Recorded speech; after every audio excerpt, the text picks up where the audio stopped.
I think that the success overall of this project was in working in a collaborative way on the project with the regulatory and permitting people, as well as with the contractor, and able to develop a design that took a little extra effort, was somewhat innovative. It's maybe not the usual way to do a project, but we don't really have a lot of projects where you are impacting so closely the edge of a river along a major state highway. So everybody kind of pitched in, and I think that it was that collaborative effort that really helped in supporting the project. And maybe we got a little lucky with the weather, that we had some good rains after the things were planted. I think we had pretty responsive contractor, both the general contractor and the landscape contractor. And it's really nice to come back here after 5 years and be able to see these plants flourishing along the banks of the Deerfield River.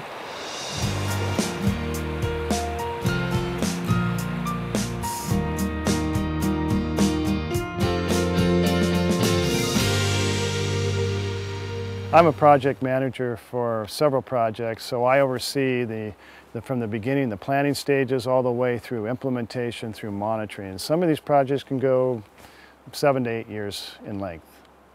Several years back, I contracted seed collection to a local botanist who went around this area and picked seed of the species we wanted to use on the project. And we did two things with that seed. The grass seed, we actually had a farmer grow out several hundred pounds of it in his fields, and then he sent us clean grass seed. And the second bunch of seed we sent to a Forest Service nursery to grow into seedlings, and after a year they sent us the seedlings to plant here on the site. Well, we're watching them blow the compost on this hillside here, and in the compost there's some seed that gets mixed in at the same time, and this is a seed that we had the grower grow out in large amounts. And in the next few months it's going to get some showers, and it'll probably grow into small plants in the next 2 or 3 months. The MSC walls were constructed by a road contractor. He brought in topsoil, put about a foot of topsoil in the front with some grass mats. These were mats that had seed on it. And then we came in the fall and we planted them with seedlings. When you begin to implement these projects, a lot of it rests on your relationship with the project engineer, the person who actually builds the road and oversees the road. In the case of this project, Chuck Michelot was great to work with. We really tried to keep the footprint of this project really small, so we didn't have to do a lot of revegetation. So part of revegetation is just trying to don't make a lot of mess, so you don't have to clean it up. And Chuck did a great job of that. On the Blaine project, I'd say we started out successfully by recognizing that we had some environmental issues, and we brought in the environmental resource agencies, including the contractors, sit around the table and try to understand what each vision was. Everyone has a vision on that project, and wanted to make sure that that vision was common amongst everyone. And in that process, the contractor also recognized that there were some issues to be dealt with, and those were resolved in that initial meeting. And then finally, the last phase of this thing is we monitor it, and that's a really important piece, and we kind of drop it. A lot of our projects, most of us drop it just the way we do things. We move on to the next project, but we really feel strongly that we need to be monitoring, because that's our loop back. Did we do what we said we were going to do, you know? And what did we learn from it? There's so much we can learn from it that we can take to the next project. I think the main success of this project was the collaboration we had between so many different groups here. The environmentalist specialists out of the Vancouver Federal Highway Office, collaboration I had within the Forest Service, collaboration with our contractors. I think the success of this project can be easily measured by one issue, and that is the sounding board of the public being very satisfied and making comments. What a nice job we've done.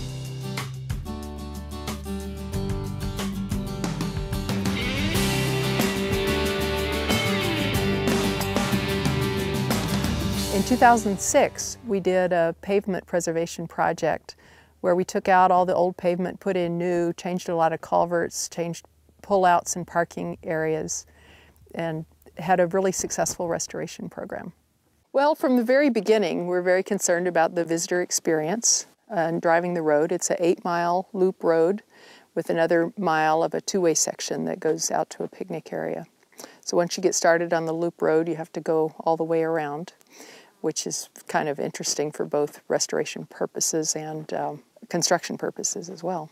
I think some of the good points in this project were the collaboration we had from the very beginning in the design work, what would need to be salvaged, the time frame that we needed to collect seed, to propagate plants, to salvage the plants that we wanted to salvage, and then working with the contractor and the park staff to make sure that the sites were prepared correctly so that we could replant them. I think the other thing is knowing restoration techniques that work in your particular environment. The Sonoran Desert is difficult to restore, but because of its 2 rainy seasons, there are some advantages. And we had about 5 years experience in doing restoration work in similar kinds of sites, and were able to put those lessons to practice as we did this larger road project.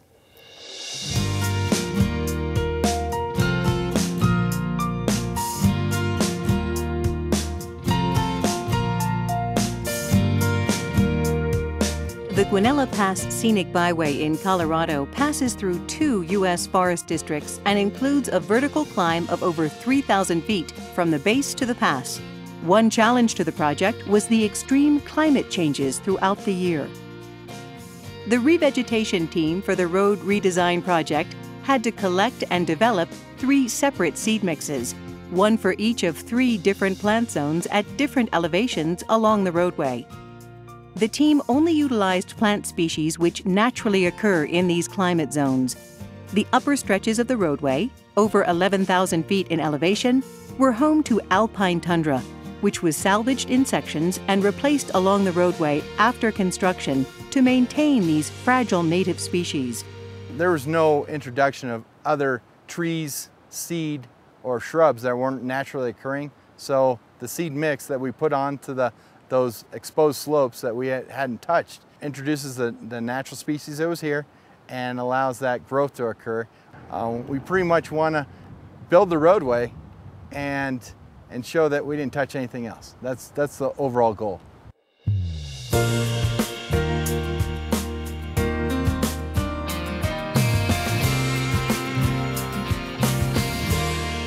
Gonzales Pass is a 9-mile project on the Tonto National Forest, and my role is I serve as an ADOT liaison on projects like Gonzales Pass.